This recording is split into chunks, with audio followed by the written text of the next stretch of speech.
All right, well, welcome everybody. We are really excited to have you here tonight. My name is Bear, and I'm a developer advocate on the Parse team. We have a bunch of people here from the Parse team. Can you guys raise your hands? So if you didn't get a chance to talk to them earlier, you can talk to them later on tonight about how to use Parse in your apps. We have 3 talks for you this evening. I'll be giving an overview of Parse for people who are unfamiliar with Parse, have never built on us before. We'll be showing some basic code, but for those of you who are advanced Parse users, don't worry, we'll have an open Q&A with me, Hector, whom some of you might recognize from the support forums, and James, one of the founders of Parse, right after. We also have some great talks by our partner at SendGrid, Kunal, and we also have a talk by Pete and Sean, who are going to be talking about their Parse-powered app that they are launching this week, or in the coming weeks, which is very exciting for us. So without further ado, I'm going to kick off talking about how Parse can make mobile apps easier. Now, how many of you have built with Parse at all before? Okay, so a fair number of you. And how many of you have never built with Parse? Okay, so it looks like it's actually a 50-50 split. So for those of you who consider yourselves more advanced users, please just bear with me because we will get to your questions at some point this evening. So the point of Parse is to take away all of the parts of building mobile apps that makes it really difficult to do. Making mobile apps involves putting together a bunch of different components that have next to nothing to do with what your app actually does for a user. So we try and abstract away all the difficulties with setting up a database, managing servers, and let you just focus on the fun part, the functionality of your app. So how do we do that? We have 3 main products that we talk about with Parse. We have Parse Core, which encompasses our data services, cloud storage, background jobs, and cloud code, and we'll talk about what all those are in a minute. Push notifications, and Parse Analytics. All 3 of these are mutually exclusive products. So if you want to use Parse for push notifications, but you don't want to use analytics, that's fine. Similarly, you don't need to use Parse Core to use analytics or any of these. So you can pick and choose a la carte how Parse can be most helpful for you as you're building your app. And what's better is that Parse is everywhere. So no matter whether you're building for iOS or for Android, for Windows 8, we also have SDKs for Unity and Xamarin, and we have JavaScript SDK. And for those of you who don't see your platform of choice listed up here, we have a REST API that you can use as well. So we'll start by talking about Parse Core. Parse Core is what Parse is most known for, which is data store. We're a backend as a service. Is that a familiar term to people, backend as a service? That looks like general assent, so yeah, we'll assume that. Let's start with Parse Data. Parse Data is how you store data in the cloud, and it's a pretty simple process. We used Parse to build our own app for Parse Developer Day, which was a conference we had in San Francisco in September. Now, Parse Developer Day app was supposed to be helping people figure out their schedule for the day. So we had a list of talks here. Now, to actually save a talk object in Parse, what this data looked like on the back end was this. We had a title, a track, and a time for all of these talk objects. And in Parse, this looks like a set of key value pairs. So if you're going to save this, and we're going to be showing Android code tonight, but the APIs look really similar no matter what platform you're building on. All you do is instantiate a new Parse object, give it a class name, in this case we called it talk, and then save a bunch of key value pairs that are relevant to the data you want for the talk. So here we had title, track, and time. And then all you have to do is call save in background. So notice the work that you're not doing here. You don't need to kick off a new network task. You don't need to worry about threading because save in background will run on a background thread. Though if you prefer, you can do a synchronous save on Parse using just the method save. So if you prefer to manage all of that yourself, you can, but if you don't want to, it's very easy to just call save in background. Once your data is persisted to Parse, it'll show up in our web UI called the data browser, and it'll look something like this. I imagine most of you can't read this, but basically we have over here an object ID that's automatically created by Parse, the data that we saved, and then a couple of extra fields created at a timestamp, updated at a timestamp, and then an ACL field if you want to lock down the ability to read or write to a given object. And then if you want to view all your data, you can do this in the web UI on parse.com. This is the data browser, and this is all live data in your app. So when we had some last-minute updates that we needed to make to the data in the Parse Developer Day app, we needed to, I think, update some talk descriptions. Our marketing manager, Corey, was able to do that by just coming into the data browser, changing everything here, and then the next time anybody refreshed the data in their app, they had the most recent update automatically. So with great power comes great responsibility. Be careful, this is all live. So if you delete anything, it'll be deleted in your app. But it also means that you have the power to make changes on the fly, which can be very useful and very powerful. So once your data is in Parse, you might want to get it back out at some point. So if you want to get a list of objects, what you do is write a parse query. In this case, it looks a lot like instantiating a parse object. In this case, it's a parse query. And you give it the class name of the class you want to query over, and then you can set some constraints. So here we were interested in talks where the track was basic. Out of curiosity, how many of you can actually read the text on this slide? Okay, great. So I don't have to read everything up to that. And then once you have the query set up, you can call find in background and give it a callback. And in that callback, you'll get a list of objects. So it's as simple as that to get data out. A lot of people use Parse for image apps, anything where you might want to take a photo or use other sorts of files in your app. We have a limit on the size of Parse objects. A Parse object can be up to 128K. Anything larger than that, we suggest you save as a file. And the way you do that is you start out with your data in either binary format or as a base64 encoded string. And then from there, you can create a new Parse file using that and call save in background. The thing to know about files is that they are not objects themselves. So if you want to have any metadata about a file, you should conditionally create and save a Parse object, and in the Parse object, put in a pointer to the file. So that way you can track things like created at times, like I said, any metadata on the file, like where it was taken or any title that a user has given it. And then once you've connected them, call save in background. One thing that happens occasionally is people wind up having orphaned files where the housing object will get deleted, but no one follows through and deletes the file. So you can use the data browser to ask us to clean up those files. It's preferable that this is not a regular operation for your app, but if this happens, and we know it does sometimes, you can ask us to clean this up for you. Once it's in the data browser, it looks like this. It looks similar to an object. The only thing that's extra is here you have a file field. Now, if you want to upload files directly from the data browser, you can just double-click in that field, and you'll have a file picker that comes up. So that's pretty handy as well. Another great thing that Parse provides is easy user. Hello. Okay. Another great thing that Parse provides is easy user management. Pretty much every app has some concept of users inside the app. It's pretty important to figure out who wrote this post or who's commenting on my new photo. So we've abstracted away all of the difficulties around creating users and forcing, doing validation either by email or verifying through Facebook. So we help you with signing up users, logging them in afterwards, managing user session with the concept of current user. So once you've logged in a user successfully to Parse, you will have a current user object that maintains the reference to that current user. And once you have users, you can also do things like creating roles or using ACLs in your app that will help with app security. So creating a user in Parse looks just like creating an object, except instead of calling save in background, you'll call either sign up in background or log in background. So in this case, we're creating a new Parse user, giving them a username and a password, and those are the only two required fields, username and password, but we also want to set their email address, and then we'll call sign up in background. Later, when we want to log them in, it's as simple as entering those credentials in again, and we provide a login callback that lets you know whether or not the login was successful. Later, if you want to link somebody's social network profile to that Parse user, you can use the Parse Facebook utilities class or the Parse Twitter utilities class to link their social profiles by just calling link. You can also use Facebook or Twitter for authentication right off the bat, so that you don't actually have to use Parse user login. You can just log in with Facebook or log in with Twitter. And if you have another third-party auth system that you want to use inside your app, like GitHub or Google, you can do that as well. We have an API for that.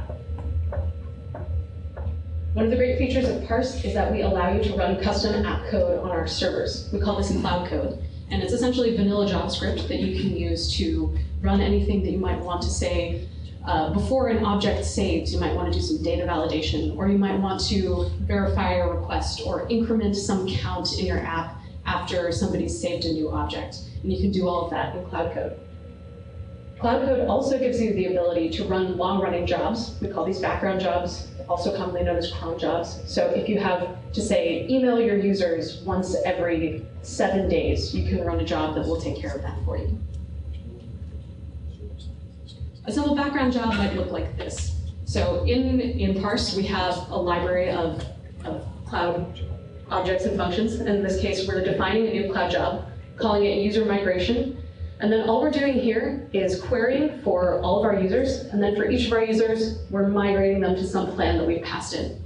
The thing to notice about this function, there are two things to notice. One is this parse cloud use master key. If you're trying to edit any user data in Cloud Code, you're going to need to use the master key to let you override any sort of permissions around changing user data. So since we're editing a user object here, we want to use the master key. Later, the other thing to notice is the status success and status error. That's how you let Parse know that your job is completed. So even though your code might run, if you forget to add status success or status error, it might say that the function is still in progress, even if it's not, even if it's completed. So those are the two things to know about cloud jobs, background jobs. Once you've created this in code and uploaded it to Parse, you can schedule it using our online scheduler right here. So here you can say user migration should run every 15 minutes on the hour, and you can schedule it for the future. Really simple UI. Another great thing about Cloud Code is that they allow you to do pretty much any third-party integration if you have a REST API you can develop against. So we have a Parse Cloud HTTP request that allows you to execute HTTP requests from Cloud Code. And that's opened the way for you to be able to integrate with our partners Twilio, SendGrid. We also have Mailgun and Stripe if you want to take payments. So there are lots of great third-party integrations that you can do in Cloud Code.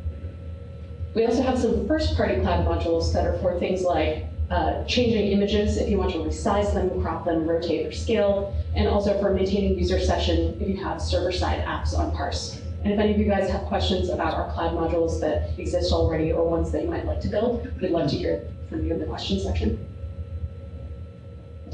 So in a very fast overview, that's what Parse Core takes care of. It's saving data, it's about running any long-running jobs that you might have in Parse. And the next thing we want to talk about is Parse Push. So how many of you guys are using push notifications in your app or would like to? Great. So one thing to know about Parse's push service is that we have our own push service for Android. So if you are expecting that your app might run on, say, a Kindle Fire or any non-Google Play device, we will be able to push to your device. We have both GCM and our own push service. So that opens the door to non-Google Play devices and also to China, which is handy. So Parse Push works off the concept of installations. And an installation is the combination of one device and the action of installing your app. So if I have an iPhone, and I download your app, and I open it, that counts as one installation. If I delete it and then I download it again, that's another installation. If I update your app, that's not a new installation. But one thing to keep track of is there's not a one-to-one mapping between users and installations. I might have your app on my Galaxy tablet and on my iPhone at the same time, so there would be two installations associated with me. So it's important to maintain that relationship if you're interested in pushing to users rather than two devices. Once you have your list of installations, there are two main ways that you might want to reach people. One is channels.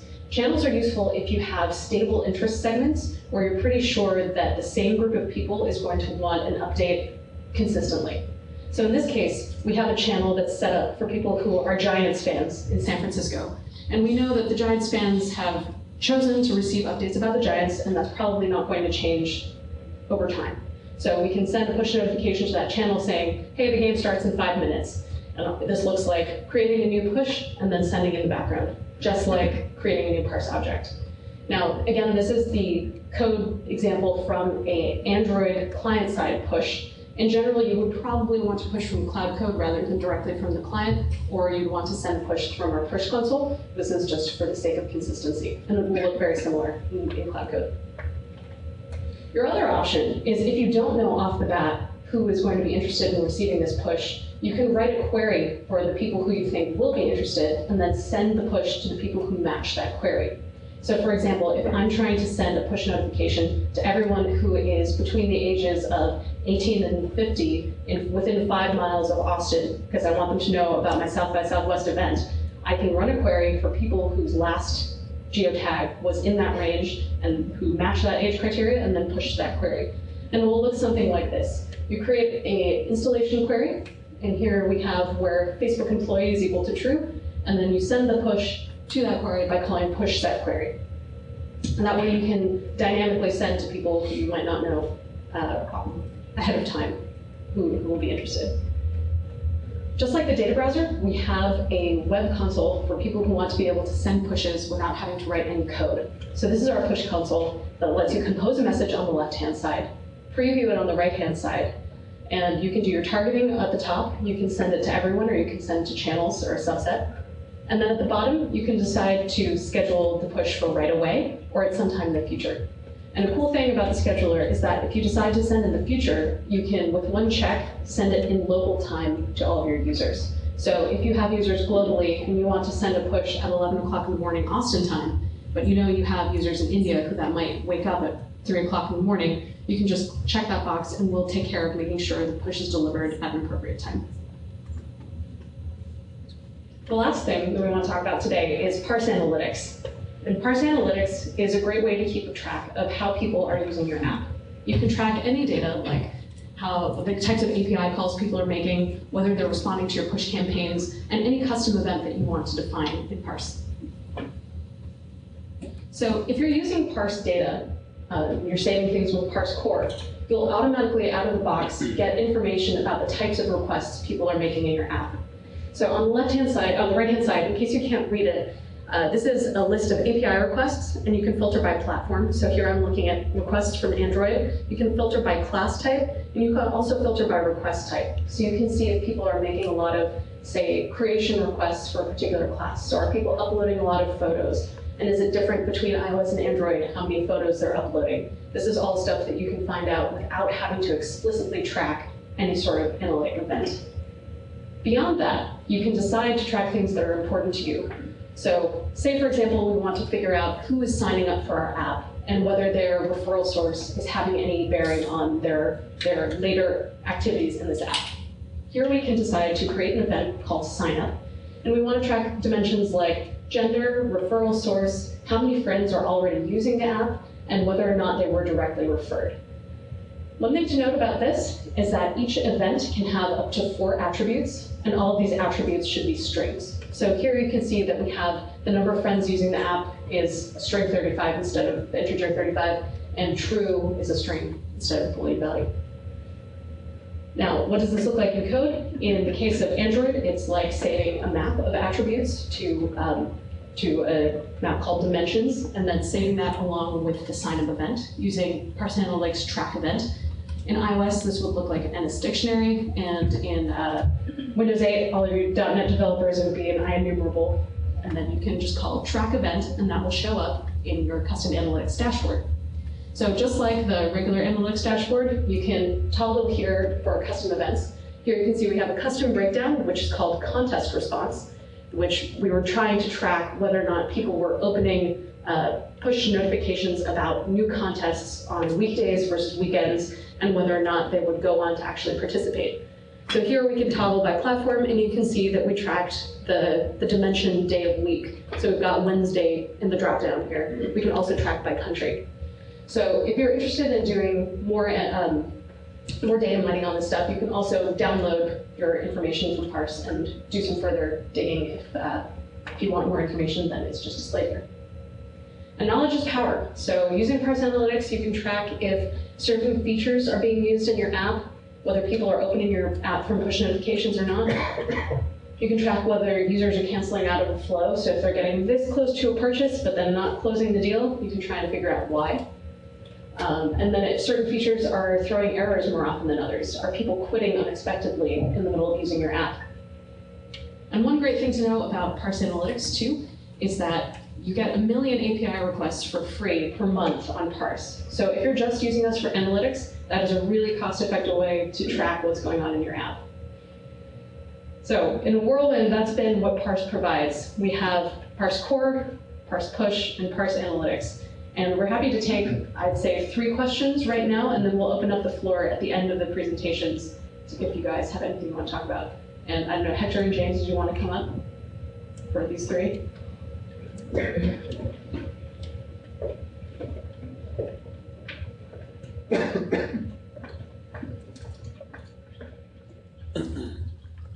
anyone have any questions? So I do. Yeah. So when you say save in background, should I equate that to the client side, JavaScript, just the promises?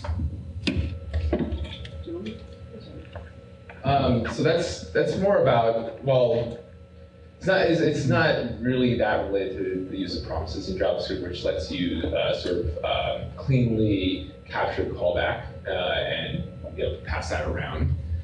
This is more about if you want to be able to make sure that data will be saved even though maybe the device goes offline, or the app gets closed and it goes back open, that you don't care like when the actual data gets saved, but you just want to eventually, oh wait, sorry, save in background, I think it's like save eventually. Yes, correct, that is actually, I totally didn't hear what you were saying. So that's equivalent, you're saying, for the JavaScript client. It just means that the actual request won't be run on the main thread. Excuse me? It won't be run on the main thread. So we just sort of encapsulate that for you because you don't want to run network requests on the main thread, or else it's going to block the UI. What I'm talking more for. Okay, we can parse that. Sorry. No. Okay. So when I'm in my client and I want to say something in background, the only way I know how to do that right now, I don't actually know how. I just have everything through promises. So I have multiple promises and I wait for the promise. Is there an equivalent? Because what we were seeing was the Android having a save in background. Is there some other technique in the JavaScript client side? You mean in Java, the client side? JavaScript. In JavaScript. Well, JavaScript's all async, so there really isn't a blocking save in JavaScript. So there's no really equivalent to just a save. That's what I was wondering. Okay. So on the server side, then, it probably doesn't much matter in cloud code, right? Is there any cloud code kind of equivalent for a save in background? Well, since that's all JavaScript, it's all async. So you don't have to worry about that. Thank you. Take 2 more. On the analytics platform, is there plans to get data back into the platform with just parse data to mine like Google or sources to do a sample dashboard? Oh, that's interesting. We don't have any short-term plans to do that. Okay. Yeah. You mean just like make one master dashboard? Yeah, right? I requested the company that said, we have all these we have Google, we have other things, and we'd like to bring them all together to one platform. Yeah, no immediate plans on that. Okay. You could run an import script, like if you have it on and save individual parse events, it would just be, you'd have to write that script. Sure. Thank you. Do you have any plans to support any other types of databases, like just a normal SQL relational database or like graph database, like Postgre? Nothing right now. So a lot of people do use this in conjunction, where they use the REST API and be able to do transformations that way, and just spin up your own instance somewhere to do that, but nothing inside of Parse. Well, thanks so much. And then we want to call for the talk about SendGrid. Okay.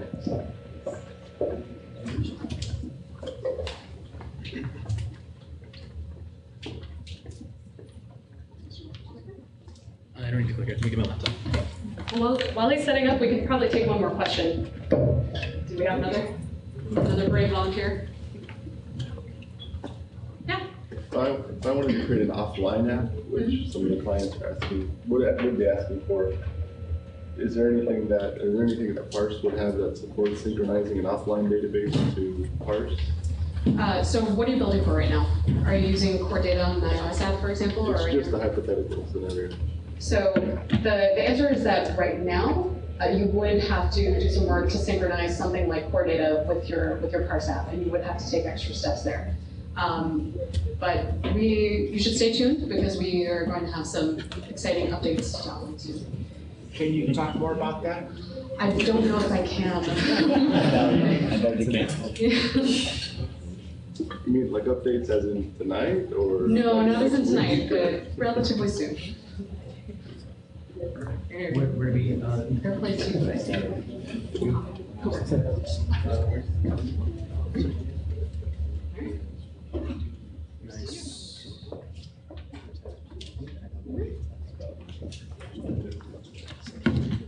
Hey guys, how's it going? Let's get set up. Can you all see this? Perfect. So, my name is Kunal. I am a developer evangelist at SendGrid. And initially I had this talk planned out to be the best mobile practices for mobile. But that changed. I'm not giving that talk anymore. I'm gonna give a quick talk. It's not gonna be that long, so I apologize. It's gonna be like around 5 to 10 minutes. But I had the opportunity to ride the startup bus when I came down here. And one of the things I noticed that a lot of people didn't realize what webhooks were. And Bear kind of brought it up in her talk about the custom webhooks Parse provides. And I wanted to talk a little bit more about webhooks and combining that with mobile. So I thought I'd give a little quick talk and try to maybe get you guys excited about webhooks and realize that's another tool in your belt when you're creating mobile apps. So before I go ahead and talk about that, let's start with who am I? Like I said before, my name is Kunal. I am a developer evangelist with SendGrid. So how many people here know what SendGrid is? Awesome, it's a big number. So for those of you who don't, we are an email API. We make it really quick and simple to send and receive emails from your applications. So one of the things I want to showcase today is this concept of webhooks. And to do that, I thought, let me start off with a quick example. This is something I showcase at hackathons. If you guys want to take out your phone, your laptops, just try to make it a little interactive. If you can, send an email to change@color.gd, and in the subject, put any sort of HTML-friendly color.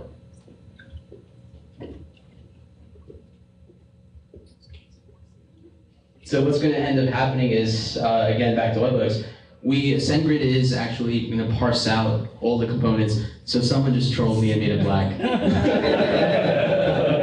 Thank you. Again, that's change@color.gd with any sort of subject. So there you go. Yeah, nice. So this is a concept of webhooks that I love, right? I love the aspect of what it brings to an application. It makes it interactive. And when you think of APIs, people tend to use only one direction. You send an email out, you send a payment, you send an SMS. It's one way, but receiving it is equally powerful. And it also adds another interactive set to your application. And it's really cool. It gets exciting. So SendGrid provides a lot of awesome webhooks.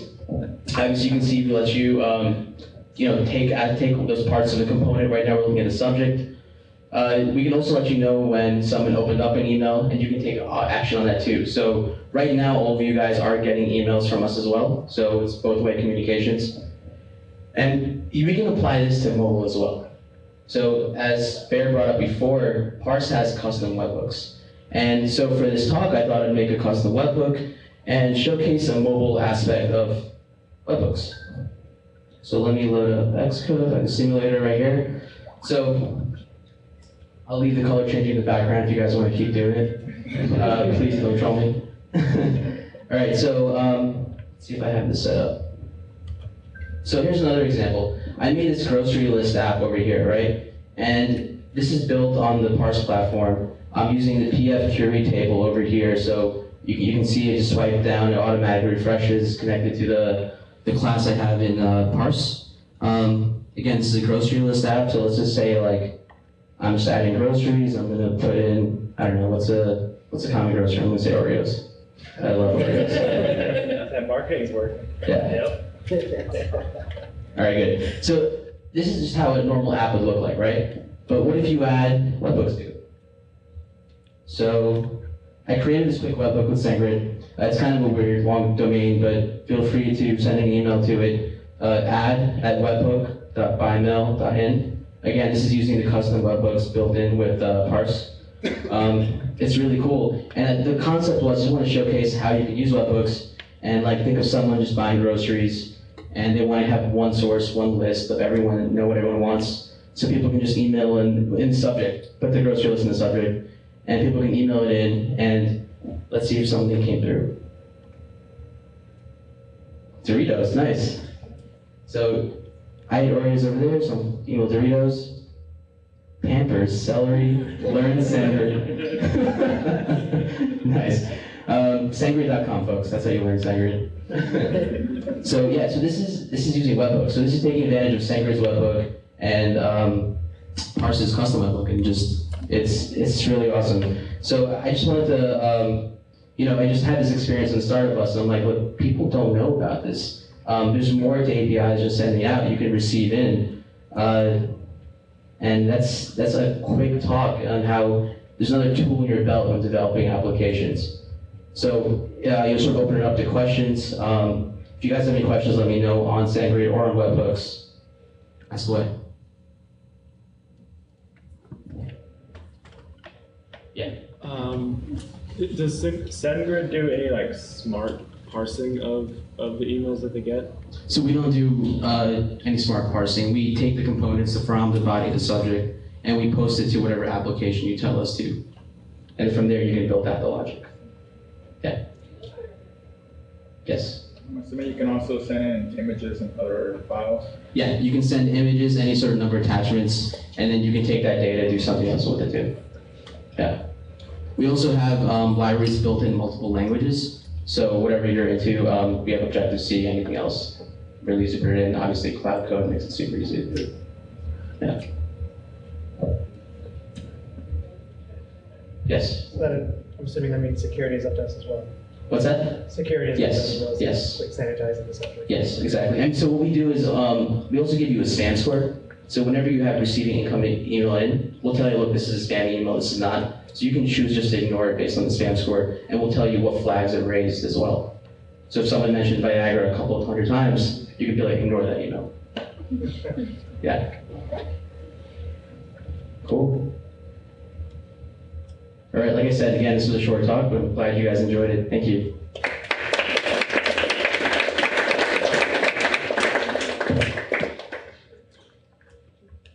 So next up, we have Pete and Sean from Vest.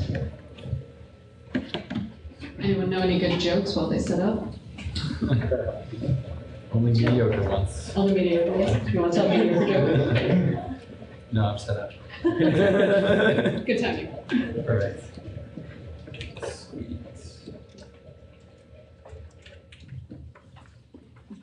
Awesome. Thanks everyone for coming here. Sean and I are really excited to talk to you guys. This is a new theory that we're actually announcing and talking about for the first time in public, which is really exciting for us. It's gonna be a little bit different than some of the other. Don't know why this is happening. It's gonna be a little bit different than some of the other talks that we've heard tonight. Honestly, it's gonna be a little bit less technical. But Sean and I have a really interesting theory on crowd data and how you kind of analyze people's intentions and people's opinions in a crowd. And that's what we're going to talk about tonight. And we're building this out, partnering with Parse. So to start out with, Sean and I are building a funding portal. Now, a funding portal is this new type of broker-dealer that was opened up with the Jobs Act. And what it allowed you to do is for anyone, regardless of whether you're an accredited investor or not, to choose to purchase the security of a private company. That's sort of the high level of what we're doing here. What's interesting is that because you have non-accredited investors, now this massive group of people who can choose to whether or not they want to invest in a company, we can build out tools that sort of analyze people's opinions and sentiment about different products. So what we're doing is going to empower people with tools to make an intelligent decision as to whether they should invest in a company. Again, just an intro here. My name is Pete Wild. You can find my email here. I'm wild@getve.st. We're not proud of that domain, but best.com is something that we're looking into. This is my co-founder Sean right here as well. Excellent. So I just gave a brief overview on this, but the Jobs Act was passed in 2012. And it again opened up this opportunity for people who are non-accredited investors to purchase a security in a private company. So you can imagine you have the companies on the left here that are looking to raise a seed round of funding. So let's say it's less than $1 million. And then you have this group of new individuals who want to find a new interesting investment opportunity. Maybe they're looking to invest $1,000, $1,500, something like that. Maybe that's their budget. There has to be something that sits in the middle that actually powers those transactions. So what Vest is a funding portal that connects these companies that are looking to raise less than $1 million and this graph or group of investors who will be users on our platform, and we sort of power that transaction of the security between the two sides that you see up here. So what's actually novel about our idea is not the fact that people are purchasing securities. This broker-dealers are something that the economy's been sort of, it's been a staple in the economy for probably over 100 years. And in fact, some of these funding portals already exist for people to pool together bits of money to purchase, to make a large investment in a company. And they already sort of exist now. There are a couple out there. And this, you see AngelList, WeFunder, Microventures is actually based in Austin. Funders Club is another one you guys may have heard of. But they're only available to accredited investors. So when the Jobs Act opened this up to non-accredited investors, which is a much, much larger group of individuals, a lot of these new funding portals, or these funding portals that exist now, are only set up to kind of show, or they're only set up to take advantage of the fact that this new group of individuals is just providing more money or more capital into the market. And so that's sort of where Sean and I are meaningfully differentiating ourselves, which is we think that this is actually interesting because you now have this group of individuals who can provide a much more significant understanding of the desirability of one of the products that these companies are trying to make, these companies that are seeking investment. And so that's kind of like the theory that we have here. And then we're gonna go through and show you some of the tools that we've built out using some Parse products as well to show how we can help people understand the crowd's desirability or the crowd's sentiment towards some sort of product. So Sean's gonna go through a little bit of a demo here. I'm gonna pull up the simulator. So I guess like one of the classic examples of crowdsourcing knowledge would be a platform like Yelp. And that's kind of the incentive that we're hoping to play around with, is that a group of people who are like contributing advice about a topic, the aggregate measure of that advice ends up being pretty valuable to the group. But there's a lot of problems with a platform like Yelp that I think we're all sort of starting to discover here. One of them is that you don't really know like who's posting the opinion, and it all rolls up into this like aggregate measure. And so like one of the ways like we like to think about this is that when you're dealing with crowd data, you're not just like counting jelly beans in a jar. Like there's a lot of differences to the ways like people approach a topic. Like this room is a good example of how a crowd approaches something from like a lot of unique different angles. Like we have people who are sitting in the front, a lot of people who are sitting in the back. So when you aggregate like the impression of everyone, you don't really necessarily get something that's super meaningful. So the way that we're thinking about this data and crowd data is sort of a little more scientific in that when you deal with data, it's an abstract concept. It's just a measure. And the thing that makes it really meaningful is like how it relates to something like a control group or another group within the data set. And so we are trying to like develop this platform here that is basically about like interpreting the sentiment of groups within a network and seeing like what is meaningful and what isn't meaningful. And so for the sake of this demonstration, we built out this little app here over the past week that kind of groups people into different binary decisions that you make, and then you can kind of understand the relationships between those two binary groups. And so this is just, again, to test this theory that, it's not counting jelly beans in a jar. It's like, there's like a lot of interesting information about these people that are doing it. So Sean's just going through here and choosing,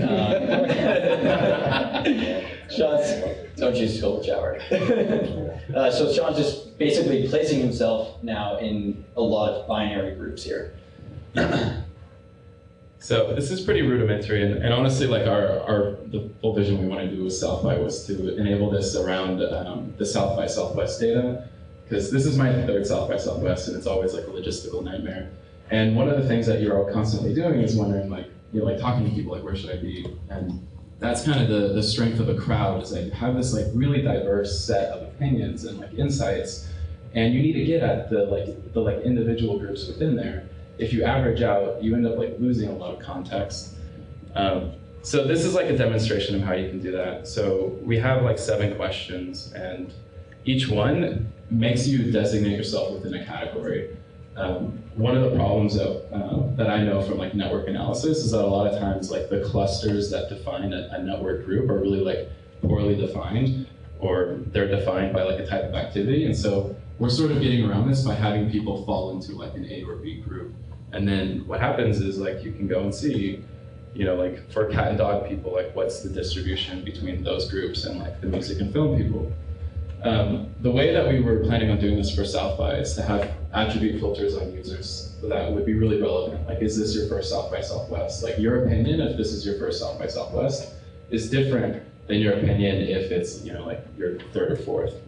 So, but one of the things, we can do with these like group analyses is to see like how different groups relate to different topics. So like right here we have cat people preferring music slightly to film, but more so than dog people. And what you can do here is like, given these like network filters, you can sort of like change what you want to look at.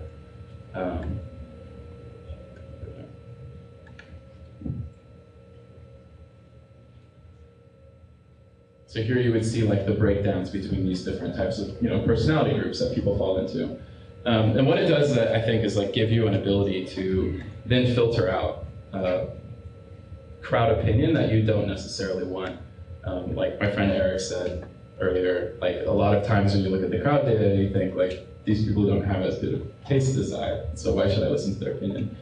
So what you can do is just sort of filter out, like exclude film people or exclude cold shower people, because who cares about their opinions? I don't trust someone who takes a cold shower. And that's gonna change like your aggregate measure, and that's something that we think is like really useful, because when it comes to like crowd data and understanding like what you should or should not do, especially when it's a really important decision like what investment you need to make, you need to have like a good understanding of like what are the diverse groups of thought within the network. It's not so much like a 5-star score that you can just trust, like, or like some sort of like machine learning algorithm that you should trust. What we really want to do is put tools in the hands of people to say like, who is saying what and why, and is like their opinion important, and should I follow it? Should I like filter out certain people from a graph whose opinions I don't trust, and use that aggregate data to make a decision? Right. And so relating this all back to Parse, Sean and I have poured a lot of thought into this. And whenever, Sean and I actually just both left our jobs, and we're building this company around this theory that we have. And this is a brand new theory around aggregate data and crowd data. And it takes a lot of focus and a lot of energy and mental capacity to like think about tools that put data visualization into the hands of a user. And that is what like we need to be thinking about all day and all night. And we need to be going out and interacting with people and talking to them about what they may find useful. Because ultimately we're building these products to create something useful for people. And instead of spending 2 or 3 hours trying to figure out how to schedule push notifications on Android or iOS, Sean and I would much rather think about a more interesting way to display data and useful information to people. And so that's why we choose to partner with Parse, because we can focus on the things that will make us a very successful app.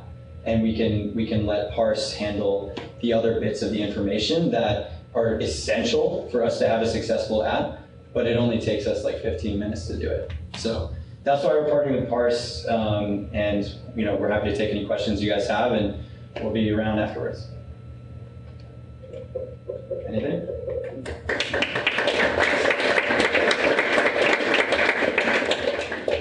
I had a question, actually. Yeah. So all the stuff you had up there was all stated preference data. Yeah. Are you going to be incorporating anything about revealed preferences? Like I can say all I want that, I really hate paying for Netflix, but month after month I keep on buying it because it's the default option. So really my stated preference and my revealed preference have a Yeah, this was more just like we wanted to show that we can place people into binary groups, and then like you can make a decision based on that. I think on the platform itself, we'll have a concept of like other investors that you want to follow because you trust their opinion on investments, and maybe it could be like your Facebook friends, or maybe it could be certain other people, and we'll have that as like a filter that you can use. But this sort of like binary thing was more for the demonstration. Can I get a sliver of equity for giving you my impression? No.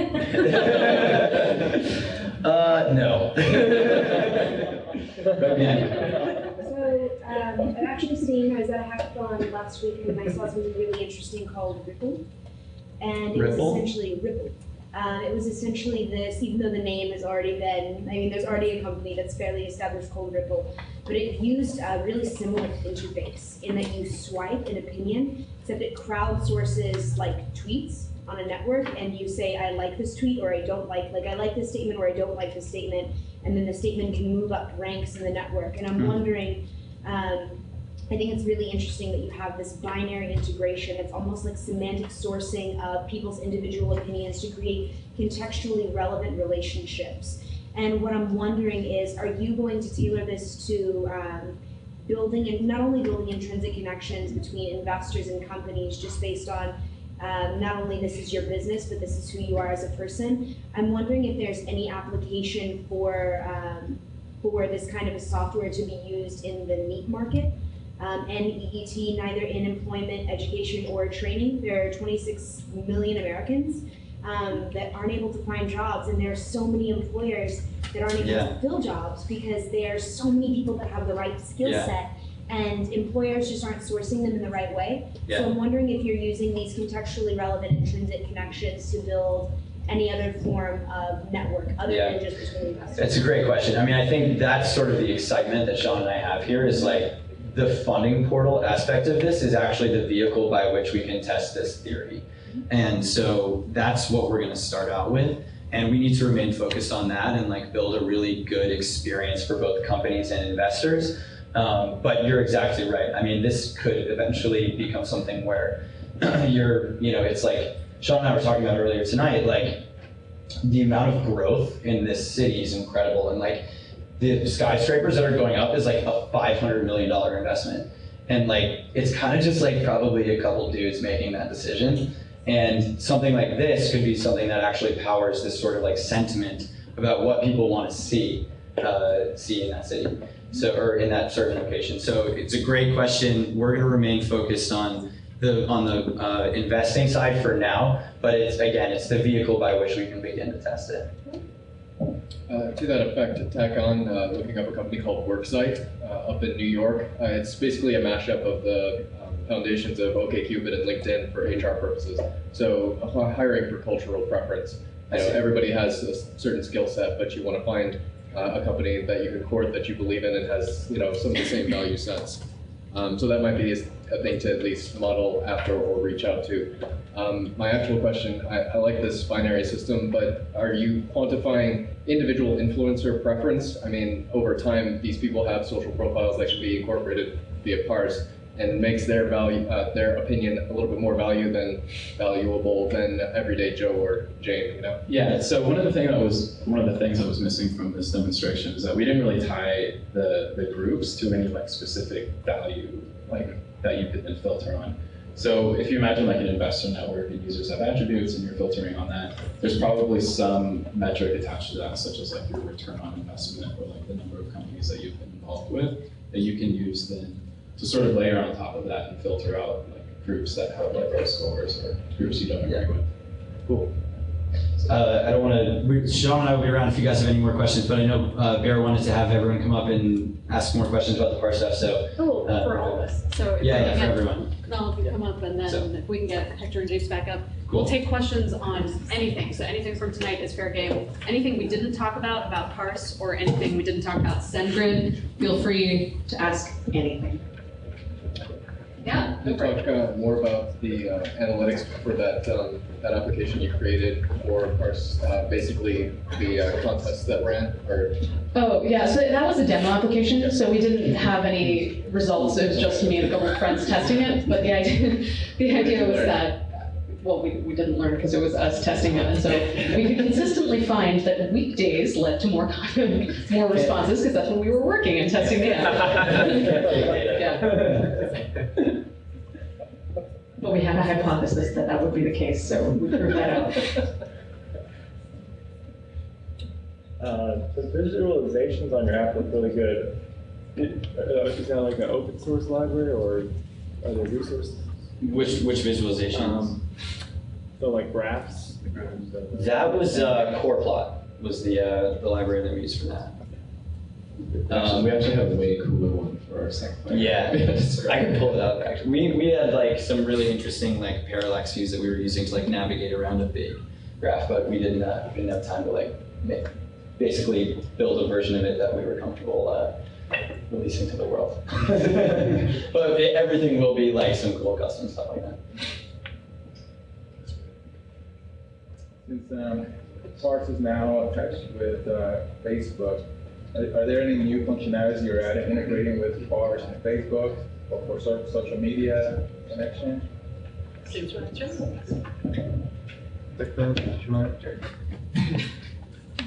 Can you repeat? What are you? Yeah, my question is, since now Parse is linked with Facebook, I'm wondering if, apart from just the login and grabbing people's profiles, information, any other functionalities are we able to use this Parse and retrieving data from Facebook?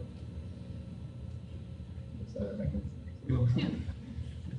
And I'm a new developer, so that doesn't make sense. Well, right now we don't have anything. We have a release to improve, to change the way we interact with Parse, with Facebook. Anything to add to that? Sure. Yeah.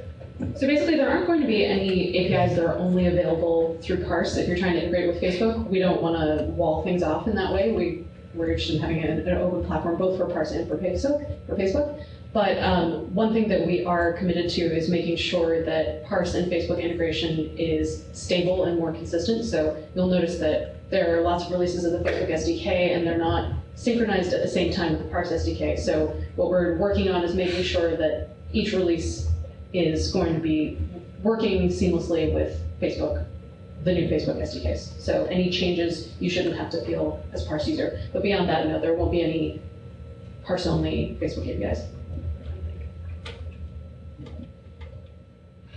I have a specific question about queries. So one of the queries that I have is for an activity feed of posts. And so it searches by, it searches by geopoint and then also by created ad date. And I've noticed that those two things don't seem to play well together. The geopoint seems to override the created date or created ad date. Is there a best way of handling that? Yeah, so when you run a query, you can usually combine sorting behaviors, right? But when you use a geoquery, all geoqueries will be sorted based on distance from the point if you're using a geoquery around a central point. So, coordinates have a very high precision, so it's hard to, have two coordinates and then sort on another field. So that's why when you use geoqueries, they will be sorted based on distance only. Yeah, so is there a solution to get around that? Like a best practice solution? How would you see this working ideally? So let's say we have everybody in here posts, and somebody does it from Chicago, somebody does it from New York, somebody does it from Austin. I want to get the post they're in Austin, I want to have them in order of the date they were created at, being the most recent being at the top, just like similar to what Facebook would do if it was searching for just local posts. Is there and I've seen several of this question several times on in the help section. is there a best practice that you found? I know somebody suggested doing a geobox. So what I'm having trouble seeing is in the final result, if you're trying to sort by geolocation, but then also create an ad, do you want to exclude other cities, or so what's the final result? This, what is it, near geo point within 25 miles. Right. I want to get all, let's say, okay, I want to get all tweets within 25 miles. Within those, I want to sort them based on their grid that day. Yeah, so in that case, you might want to do boxing by geolocation. So, you know, instead of basing it around the distance from a point, just have it, you know, have a more coarse descriptor, such as the name of the city. Because in this case, it seems like you're not looking for nearby points, but rather everything within this geolocation. Right. So I mean, too long the grid, if you use geo queries, it's basically based on distance from the point. Is there any analytics to provide information or insight into queries? Good question. Right now, we don't expose a lot of information around that, but it's something we have been thinking about lately a lot. Where we think it would be great to expose more performance metrics around your queries so that you can determine how they behave with different sets of data, and have a better idea of which queries are slower and so on. So right now we don't have a lot around that, but we're thinking about that. So stay tuned. And we do. I mean, are you asking specifically about components? Yeah, exactly. Yeah. I'd like to know, from an RDBMS kind of perspective, you kind of know what the plan is, what the execute plan is, what the indexes were. Was it, a primary key or what was used? And right now I'm absolutely blind. So in a follow-up on that, it would be wonderful if we had the ability to run this locally, a Parse instance locally, or some way to debug or something to have some kind of visibility. Right now, you're blind. You have console.log. That's kind of rough. Yeah, we are doing a lot of thinking around basically all the development cycle stuff. So stay tuned. Stay tuned for. Stay tuned. Your website says you can run locally. What was it? The website says you can run it locally. Run what, Cloud Code? No, run Parse. In my own data center, my own enterprise application. No, so you can't do that. Is that something maybe on the horizon? Which one? If I could run, so for instance, when I'm trying to debug my cloud code, I mean, I have like 2,000 revisions trying to figure out what the hell's going on. If I could have a local instance where I could, attach a debugger, it's a node instance. If I could attach a debugger and actually walk through the code and see what's going on, that would be tremendous. But is there any? Don't worry, your website says it. You have it. Private cloud deployment, dedicated infrastructure, just for your needs and deployment. I want that. Custom tailored to your need. Exactly. Performance and scalability for your enterprise. I want that. Don't worry, you got it. Supposedly. What page did you So, It's right here. yeah, so you said that the website says locally. That doesn't say locally. Yeah, right? No, so that's the enterprise offering. I believe you said that we said that we allow you to run locally, but what that says is that we provide enterprise infrastructure for enterprise applications. That's a different deployment that basically doesn't share resources with other applications when it's deployed, right? So if you It's need different it, from running offline. What's that? So if you need it, then pay for it, you're good. Right, it's an enterprise offering. Yeah. I mean, even the enterprise has a local installation? No, that's two different things. Okay. What that says is that it's a different infrastructure. If you want all that. So is there any plans to consider a local installation so we can debug this stuff? Right, yeah. So, I mean, that's something that we're thinking about, you know. All these problems, all these issues about running locally and so on, it's something that we've heard about, and we're thinking about how we can best, you know, provide a solution for this. Without it, I mean, trying to debug the cloud code is All right, yeah. 1980s, you know, print debug kind of stuff. It's real tough. So that'd be awesome. No, yeah, great. Yeah. Anyone else? Other questions? We probably have time for one more.